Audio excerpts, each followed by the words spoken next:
En ces temps incertains, où les défis, les peurs et les incertitudes semblent se multiplier, il est facile de se laisser submerger par l'anxiété. Les nouvelles nous bombardent de récits de violence, de crises et de souffrances, au point où la peur pourrait presque devenir notre quotidien. Mais au milieu de ces tempêtes, Dieu nous rappelle une vérité immuable. Nous n'avons pas à vivre dans la crainte. À travers ce message, puisons dans la parole de Dieu, notamment dans le psaume 23 où David déclare avec assurance « Quand je marche dans la vallée de l'ombre de la mort, je ne crains aucun mal. » Ce n'est pas un refus de reconnaître les difficultés, mais un choix de fixer nos yeux sur celui qui est plus grand que toutes nos peurs. Dieu ne nous a pas donné un esprit de crainte, mais de puissance, d'amour et de sagesse, 2 Timothée 1h7. Alors, peu importe ce que vous traversez aujourd'hui, une épreuve personnelle, une inquiétude pour vos proches ou même les secousses de ce monde, sachez que vous n'êtes pas seul. Votre berger veille sur vous. Prêt à marcher dans cette vérité? Ensemble, découvrons comment vivre libéré de la peur, ancré dans la paix de Dieu et confiant en sa protection. Car même dans l'ombre, un oui divin nous attend. Bienvenue dans ce temps d'encouragement et de foi. Je veux vous parler aujourd'hui de l'affirmation « Je n'aurai pas peur ». Il y a tant d'occasions de vivre anxieux et effrayé. Vous regardez les nouvelles et voyez des accidents, des menaces et de la violence. Il y a la guerre au Moyen-Orient, des virus, la pandémie, même ce qui s'est passé ici à la coude. Ces moments qui nous ébranlent jusqu'au plus profond de nous-mêmes peuvent susciter la panique et l'incertitude. Il y a certaines forces qui adoreraient nous voir nous recroqueviller et changer qui nous sommes, de paisibles à paniquer, de confiants à troubler, de savoir que Dieu est sur le trône à se demander ce qui va arriver. Mes enfants sont-ils en sécurité à l'école? Et si j'attrapais le virus ou s'il y avait un autre incident au travail? David a dit dans le psaume 23, « Quand je marche dans la vallée de l'ombre de la mort ». Dieu savait qu'il y aurait des jours sombres, des vallées obscures où nous ne comprenons pas ce qui s'est passé, où des gens nous ont fait du tort et où nous nous sentons violés, où un rapport médical n'est pas bon. Un enfant est hors de la bonne voie et cela cause tant de chagrin. Ces moments d'ombre nous arrivent à tous. Mais David ne s'est pas arrêté là. Il n'a pas seulement parlé du problème. Non, il a poursuivi en disant « Quand je marche dans les vallées sombres, je ne craindrai aucun mal. » Il faisait une déclaration de foi. Oui, les ténèbres peuvent venir, mais je ne cède pas à la peur. Il peut y avoir des ennuis tout autour de moi. L'opposition est plus grande, la maladie plus forte, l'adversité plus grande. Mais je n'aurai pas peur. Si vous voulez rester dans la foi et ne pas laisser la vie changer qui vous êtes, vous allez devoir vous affirmer et dire avec David, « Je n'aurai pas peur. » Car la peur va continuer à frapper à la porte. Et si ça se reproduisait? Et s'il se passait quelque chose à l'école? Et si vous attrapiez cette maladie qu'avait votre père? Quand la peur frappe, vous devez répondre par la foi, « Je n'aurai pas peur. » Je ne dis pas que nous ne ressentirons pas la peur, car la peur est une émotion humaine. Je dis de ne pas laisser cet esprit de peur prendre le dessus au point où vous vous recroquevillez et arrêtez de vivre. Vous arrêtez de poursuivre vos rêves. Vous arrêtez de profiter de votre famille. Vous êtes trop inquiet à cause de ce qui pourrait arriver, de ce qui pourrait mal tourner. C'est un esprit de peur qui essaie de vous empêcher d'atteindre votre destinée. Et l'Écriture dit que Dieu ne nous a pas donné cet esprit de peur, mais un esprit de puissance, d'amour et de sagesse. La première chose que Dieu nous a donnée pour combattre cette peur est un esprit de puissance. Vous ne pouvez pas être faible et passif. Je vais voir si je me sens mieux demain, Joël. J'espère que ça va passer. Non, quand il s'agit de la peur, vous devez être audacieux.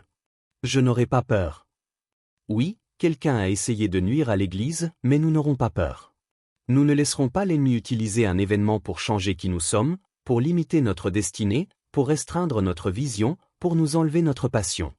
Vous êtes dans la paume des mains de Dieu. Rien ne peut vous en arracher si ce n'est pas votre heure de partir. Toutes les forces des ténèbres ne peuvent pas vous éliminer. Aucune personne, aucun accident, aucune maladie, aucune calamité. Il y aura des moments décisifs où des choses arrivent qui peuvent nous faire passer d'une vie paisible à une vie dans la peur, d'une vie où l'on profite à une vie où l'on s'inquiète. C'est là où nous en sommes. À la coude, cette femme troublée est entrée et a essayé de faire du mal. C'est un moment critique pour nous en tant qu'Église. Nous pourrions nous recroqueviller, penser, c'est dangereux. Cachons notre lumière, passons inaperçus. Non, c'est le moment de briller davantage, de partager plus d'espoir, de creuser plus profondément et de dire, nous n'aurons pas peur car notre Dieu est plus fort, notre Dieu est plus grand, notre Dieu est plus puissant.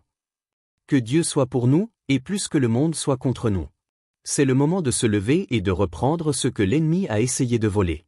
Il est temps de renouveler notre engagement envers Dieu, de renouveler notre amour les uns pour les autres, de renouveler notre dévouement pour servir, pour bénir, pour donner, renouveler notre passion pour nos rêves. Renouveler cette détermination à devenir qui Dieu nous a créés pour être. Que ce soit un moment pour attiser votre foi et aller de l'avant et non reculer. Vous n'êtes pas ici par accident. Dieu vous a choisi pour être ici en ce moment de l'histoire. Il n'a pas choisi les 90 membres qui ont commencé l'Église en 1959 pour vivre ce que nous avons vécu. Il n'a pas choisi mon père et cette génération. Il nous a suscités, vous et moi, pour ce temps. Il savait à quoi nous serions confrontés. Il connaissait les blessures, les menaces, le mal, la douleur. Rien de ce qui est arrivé n'est trop pour vous. Vous êtes armés de force pour cette bataille. Il y a une haie de protection autour de vous et de votre famille que l'ennemi ne peut pas franchir. L'ennemi ne contrôle pas votre vie. Il n'a pas réussi à percer la protection. Maintenant, il peut faire ce qu'il veut. Non, rien n'arrive sans la permission de Dieu. Lorsque Satan voulait tester Job, il a dit, « Dieu, je ne peux pas le faire parce que tu as mis une haie autour de lui que je ne peux pas pénétrer. » Vous n'êtes pas à la merci du destin. J'espère que je ne serai pas blessé. C'est dangereux. J'espère que je n'aurai pas d'accident. Dieu a une haie autour de vous. Et je ne dis pas que le mal n'arrivera jamais parce que Dieu n'arrête pas tout, mais il vous donnera la force de le surmonter. Si cela ne vous a pas éliminé, ce n'était pas un coup de chance. C'était la main de Dieu repoussant les ténèbres, disant, « Ce n'est pas ton heure de partir. » Combien de fois Dieu vous a-t-il protégé sans même que vous le sachiez? Il a arrêté cette voiture qui aurait dû vous heurter. Arrêtez cette personne qui voulait vous faire du mal. Arrêtez les ennuis avant qu'ils n'arrivent jusqu'à vous. Vous n'en avez jamais rien su. Mais sa main de faveur, de protection et de miséricorde veillait sur vous, vous gardant du danger. Je suis sûr que nous pouvons tous trouver une raison de vivre inquiet, effrayé. Mais quand vous comprenez qui veille sur vous, qui ordonne vos pas, qui combat vos batailles, qui retient les ténèbres, alors vous pouvez dire avec assurance, « Je n'aurai pas peur. » Écoutez l'attitude de David. Psaume 27, « L'Éternel est ma lumière et mon salut. De qui aurais-je crainte? L'Éternel est le soutien de ma vie. De qui aurais-je peur? Quand des méchants s'avancent contre moi pour dévorer ma chair, ce sont mes persécuteurs et mes ennemis qui chancellent et tombent. Quand une armée se camperait contre moi, mon cœur n'aurait aucune crainte. Quand une guerre s'élèverait contre moi, je serais, malgré cela, plein de confiance.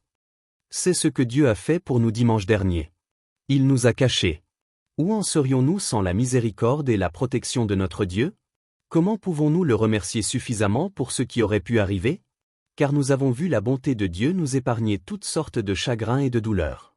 Maintenant, je ne suis jamais sorti d'une attaque sans passer à un nouveau niveau, voir de nouvelles opportunités, avoir une plus grande foi et une plus grande confiance. Et vraiment, c'est le plus grand défi dans les 60 ans d'histoire de la coude. Cela me dit que Dieu prépare quelque chose de grand. Il est sur le point de faire une chose nouvelle, pas seulement pour nous en tant que ministère, mais dans votre vie.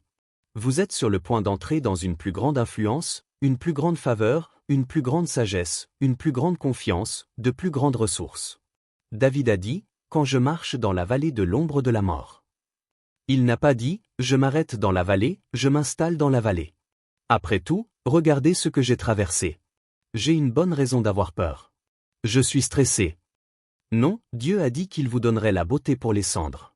Il a dit qu'il vous rendrait au double pour les choses injustes, mais vous devez faire votre part et continuer à marcher dans la vallée. L'ennemi aimerait que nous soyons bloqués, coincés dans la peur, coincés dans l'anxiété, coincés à laisser jouer des images négatives, ressasser les blessures, revivre la douleur.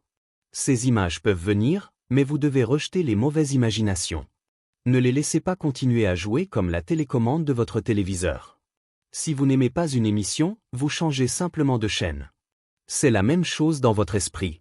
Lorsque la mauvaise image commence à passer, vous avez la télécommande. Changez de chaîne. Lorsque la peur arrive, passez à la foi. Lorsque des souvenirs négatifs remontent, voulant vous rappeler tout le chagrin, la déception, changez de chaîne. Je refuse de laisser ce bâtiment être un symbole de douleur, de terreur et de panique. Je change de chaîne. C'est un lieu de foi. C'est un lieu de victoire. Je le vois rempli de gens bénis, forts, en bonne santé, généreux, victorieux. Jésus a dit à ses disciples, « Je vous envoie comme des brebis au milieu des loups. » Il est significatif qu'un mouton n'ait aucun moyen de se protéger. Les moutons sont l'un des animaux les plus impuissants en matière de défense. Ils ne peuvent pas courir vite. Ils ne peuvent pas vraiment se cacher. Ils ne peuvent pas mordre. Ils ne grognent pas et ne menacent même pas leur adversaire. Il semble qu'il aurait été préférable que Dieu dise « Je vous envoie comme une gazelle parmi les loups ». Au moins, nous pourrions les distancer. Ou un lion, nous pourrions griffer. Un éléphant, nous aurions la taille. La raison pour laquelle Dieu a utilisé des moutons, c'est parce que les moutons comptent sur leurs bergers pour les protéger. Avez-vous remarqué que les moutons ne vivent pas inquiets? Je n'ai jamais vu un mouton stressé. Victoria et moi faisions du 4 roues un jour dans les montagnes et nous sommes arrivés dans ce virage, il y avait des centaines de moutons sur le sentier. Nous ne pouvions passer. J'ai klaxonné encore et encore. Ça ne les a jamais dérangés. Ils n'ont pas bougé. Je me suis approché tout près. J'ai mis la machine au point mort et j'ai fait vrombir le moteur aussi fort que possible. 4 ou 5 fois. Je n'oublierai jamais. Un de ces moutons, parmi des centaines, m'a regardé comme pour dire « Tu es fou ». Ils n'ont jamais bougé. Nous avons dû faire demi-tour et prendre un autre chemin. Les moutons sont paisibles. Ils ne s'inquiètent pas de leurs ennemis. Ils savent qu'ils ont un berger qui veille sur eux, qui les protège, qui les garde du mal. Il est significatif que David était berger. Il avait passé des années à s'occuper des moutons de son père, à combattre les animaux sauvages, à s'assurer qu'ils allaient bien même la nuit, à l'affût des dangers et des choses qui essaieraient de s'infiltrer et de nuire. Ce n'est pas une coïncidence si David a écrit le psaume 23 avant d'écrire « Quand je marche dans la vallée de l'ombre de la mort, je ne craindrai aucun mal ». Il a commencé le psaume en disant « L'Éternel est mon berger ». La raison pour laquelle David pouvait dire « Je n'aurai pas peur dans ces vallées sombres », ce n'est pas parce qu'il était si fort, si courageux qu'il ne ressentait jamais la peur. C'était parce qu'il savait qu'il avait un berger. Il savait que le Très-Haut veillait sur lui. Quand vous êtes tenté d'être anxieux et de vivre dans la peur et l'inquiétude, comment cela va-t-il se passer?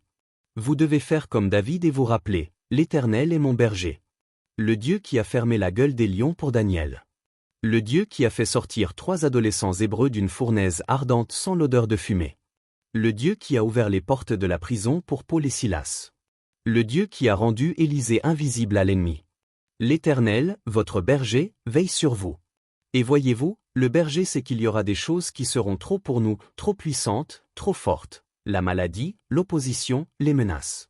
Par nous-mêmes, nous n'en sommes pas capables. Nous serons vaincus. C'est là que le berger intervient. Quand l'ennemi vient comme un fleuve, l'Écriture dit que l'Esprit de Dieu élève une barrière. Quand l'ennemi attaque, le berger est là. Quand le mal vient, le berger se montre. Quand les ennuis vous prennent par surprise, ce n'est pas grave. Le berger veille sur vous. Vous pouvez vivre en paix, vous pouvez rester en repos. Vous n'avez pas à faire tout cela par vous-même. Mais la raison pour laquelle nous nous inquiétons, parfois nous avons peur et nous sommes tendus, c'est parce que nous essayons d'être le berger. En fait, nous sommes des moutons.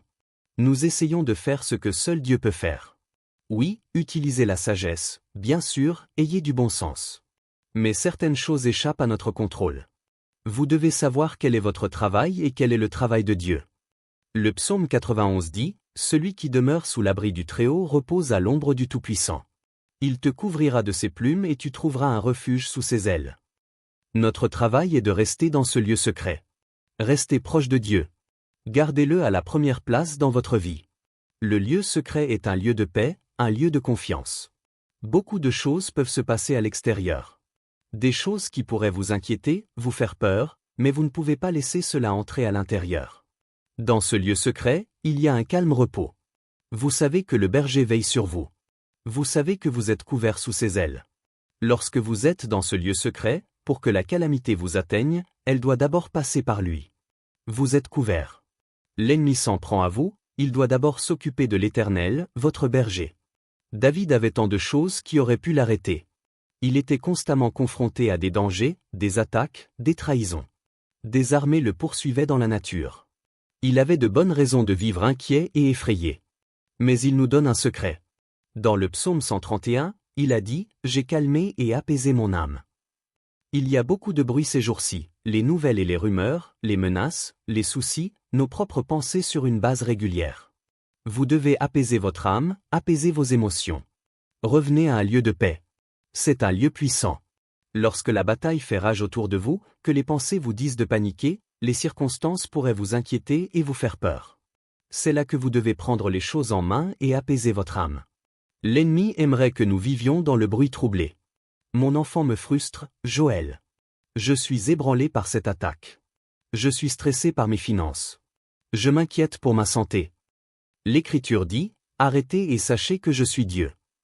Cela implique que si vous n'êtes pas tranquille, si vous n'apaisez pas votre âme et ne relâchez pas l'anxiété et les soucis, alors vous ne saurez pas qu'il est Dieu.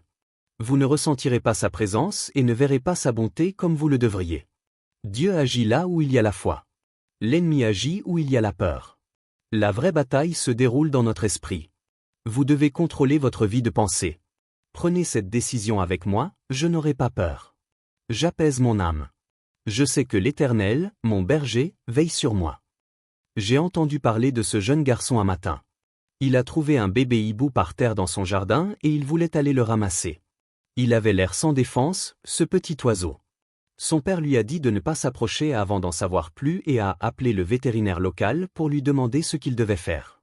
Le vétérinaire a dit que parfois les vents forts peuvent faire tomber le bébé hibou ou bien ils deviennent trop confiants et essaient de voler avant d'en être capables. En tout cas, a-t-il dit, c'est une bonne chose que votre fils n'ait pas essayé de ramasser le hibou. Le père a demandé pourquoi. Le vétérinaire a dit, on dirait que ce hibou est seul, mais si vous regardez dans les arbres, vous allez voir une grande mère hibou qui regarde de près, surveillant son bébé et à la minute où quelque chose essaie de lui faire du mal, ils vont sentir toute la force d'une mère hibou comme ils n'ont jamais imaginé. Il a poursuivi en disant que cette mère hibou fera tout ce qu'il faut pour défendre son bébé, même si cela signifie donner sa propre vie. Ils sont sortis et ont commencé à regarder autour d'eux. Effectivement, ils ont repéré la mère hibou. Elle avait les yeux rivés sur son bébé, montant la garde, prête à défendre, à protéger. Pour atteindre ce bébé hibou, il fallait passer par la mère hibou. Et parfois, nous pouvons nous sentir seuls, comme si nous étions à la merci de ceux qui nous entourent, des personnes mal intentionnées, des menaces, de l'opposition, des ennuis au travail. Mais ce que vous ne réalisez peut-être pas, c'est que comme cette mère hibou, il y a un Dieu qui a les yeux sur vous. Le Créateur tout-puissant de l'univers vous observe de près, prêt à vous garder et à vous protéger. Le psaume 121, dans la traduction La Bible du Semeur, dit « L'Éternel est ton gardien. L'Éternel est ton ombrage à ta main droite. Il te gardera de tout mal. Il gardera ton âme. L'Éternel gardera ton départ et ton arrivée dès maintenant et à jamais. » Quand vous comprenez qui vous couvre, vous ne vivrez pas dans l'inquiétude en pensant que c'est si dangereux. J'ai peur de conduire sur ces autoroutes. La criminalité est mauvaise. J'ai peur de sortir. J'ai peur pour mes enfants. Non, vous direz comme David, je n'aurai pas peur. Je ne craindrai aucun mal. Je ne craindrai aucune attaque. Je ne craindrai aucun accident. Je ne craindrai aucune maladie. Car l'Éternel est mon berger. L'Éternel est mon défenseur, mon protecteur, mon libérateur. Il me fait reposer dans de verts pâturages. Il me dirige près des eaux paisibles. Quand des pensées de peur, d'inquiétude et d'anxiété viennent, reconnaissez que c'est l'ennemi essayant de vous éloigner des eaux paisibles, de vous énerver, de vivre sur les nerfs. Non, revenez là où Dieu vous conduit. Isaïe a dit, c'est dans la tranquillité et la confiance que sera votre force. Mais le contraire est vrai. L'inquiétude, la peur, l'anxiété, cela vous prend votre force, draine votre énergie, votre joie, votre passion. Vous devez apaiser votre âme, revenir à un lieu de paix. C'est alors que vous ressentirez la force, la confiance, la joie, même au milieu d'une période difficile. Quand j'ai commencé à prêcher, j'étais très peu sûr de moi. J'avais été dans les coulisses pendant 17 ans et je n'avais jamais eu le désir d'être devant les gens ou de devenir pasteur. Mais quand mon père est décédé, je savais que je devais me lever et diriger l'église. Et soudain, j'ai eu ce désir. Nous n'aurions jamais rêvé que cela grandirait et que nous verrions toute la faveur et la croissance. Mais avec cette faveur est venue l'opposition. Ces premières années, il semblait que pratiquement chaque semaine, il y avait un groupe qui s'opposait à nous, une personne influente qui essayait de nous discréditer. Et je ne comprenais pas. Je pensais, nous essayons juste d'encourager les gens et de leur faire savoir que Dieu est pour eux. J'étais tenté de vivre tellement inquiet et effrayé de ce qui pourrait arriver. Une nuit pendant cette période, j'ai fait un rêve. Dans ce rêve, je courais à travers un grand champ ouvert et il y avait des avions qui volaient très bas, à seulement 10 ou 12 mètres du sol, et ils lâchaient des bombes tout autour de moi, comme dans un film de guerre. L'une d'elles a frappé à 6 mètres et j'ai serré les dents en attendant les éclats d'obus. Je savais que c'était la fin. Elle a explosé et fait ce bruit assourdissant, mais rien ne m'a fait de mal. J'étais étonné de ne pas être blessé. Cela n'avait pas de sens. Cela s'est produit une demi-douzaine de fois et chaque fois que la bombe explosait, cela ne m'affectait pas. Finalement, j'ai continué à courir et je suis arrivé à cette petite maison comme une cabane abandonnée dans les bois. Elle avait 2 petites chambres. Je me suis dépêché d'en rejoindre une et j'ai fermé la porte. Je pouvais entendre les soldats arriver et leurs pas se rapprochaient de plus en plus et ils me cherchaient avec tant d'acharnement. Je retenais mon souffle, espérant qu'ils passeraient leur chemin. Dieu, s'il te plaît, ne les laisse pas me trouver. Puis ma pire crainte s'est réalisée. Je les ai entendus sur le porche. Ils sont entrés dans la maison, ont regardé autour des pièces de devant. Puis ils sont entrés dans ma chambre, ils ont ouvert la porte et j'étais là devant eux. Mon cœur s'est effondré. J'ai pensé, ça y est, je suis fini. Ils m'ont regardé droit dans les yeux pendant environ 10 secondes à seulement quelques centimètres. Puis ils ont fait demi-tour et sont sortis. Dans mon rêve, j'ai réalisé qu'ils ne pouvaient pas me voir. Je me suis réveillé en sursaut et j'ai senti que Dieu me disait, pas à haute voix, mais au fond de moi, Joël, arrête de t'inquiéter de ce qui vient contre toi. Je t'ai caché dans un lieu sûr. Il a dit, continue à faire ce que je t'ai appelé à faire et les attaques ne te feront pas de mal. Isaïe a dit ainsi, toute arme forgée contre toi sera sans effet. Dieu n'a pas dit que nous n'aurions rien contre nous. Si vous restez dans la foi, vous n'aurez jamais de problème de maladie ou d'opposition. Non, ils peuvent se former, mais la promesse est qu'ils ne prospéreront pas. Dieu vous a caché. Il est dit dans les psaumes, sa faveur t'entoure comme un bouclier. Parfois, on a l'impression d'être entouré de problèmes, entouré de mal, entouré de maladies. Mais ce que vous ne réalisez peut-être pas, c'est qu'il y a autre chose qui vous entoure, un bouclier de la faveur de Dieu. Il retient les ténèbres, vous préserve du mal, sème la confusion chez vos ennemis. Quelque chose a peut-être pris forme, mais ne commencez pas à vous plaindre. Dieu, pourquoi est-ce arrivé? Où es-tu? Non, retournez-le. Seigneur, merci que cela ne prospérera pas. Merci de m'avoir rendu invisible à l'ennemi, d'être l'Éternel, mon berger, mon protecteur, mon défenseur, celui qui me ferait un chemin. Je n'aurai pas peur. Jésus a dit, je vous envoie comme des brebis au milieu des loups. Et de temps en temps, un loup se montrera. C'est ce qui nous est arrivé la semaine dernière. Quelque chose pour nuire, quelque chose d'impensable qui suscite la peur, la panique et l'inquiétude. Mais Dieu ne nous a pas donné ce magnifique bâtiment pour que nous nous recroquevillions, que nous vivions intimidés en nous demandant si nous allons être à la hauteur. Il nous l'a donné parce qu'il nous fait confiance pour apporter l'espoir au monde, pour relever ceux qui sont tombés, pour restaurer ceux qui sont brisés, pour faire preuve de miséricorde envers ceux qui ont échoué, pour prier pour nos ennemis. Nous ne pouvons pas laisser un événement, un acte maléfique changer qui nous sommes. C'est le moment plus que jamais de rester unis, de rester plantés dans la maison de l'Éternel afin de briller davantage et d'être une plus grande force pour le bien. Nous avons besoin de vous. Nous avons besoin de votre famille. Nous avons besoin de votre sourire. Nous avons besoin de votre amour. Nous avons besoin de vos dons. Ensemble, nous sommes plus forts. L'Écriture parle de la façon dont plus il fait sombre dans le monde, plus il fera clair pour l'Église. Oui, il y a des ténèbres tout autour de nous. Cela signifie que nous allons briller plus fort. Nous allons voir de nouveaux niveaux de faveur, d'influence et de bonté de Dieu. Psaume 23. Après que David a parlé de l'Éternel comme notre berger, après avoir parlé de marcher dans la vallée de l'ombre de la mort, il a terminé en disant, « Oui, le bonheur et la grâce m'accompagneront tous les jours de ma vie. » Nous traversons tous des vallées sombres, mais souvenez-vous de ceci, chaque ombre, un oui arrive. Nous avons traversé une ombre. Mais puis-je vous dire que des « oui » sont en route? Oui, la bonté arrive. Oui, la guérison arrive. Oui, de nouveaux niveaux arrivent. L'ennemi attaque toujours quand il sait que quelque chose de plus grand est en réserve. Vous êtes peut-être dans une vallée sombre aujourd'hui ou pris avec une maladie, une perte, un enfant égaré. Dieu voit ce que vous traversez. Il connaît la douleur.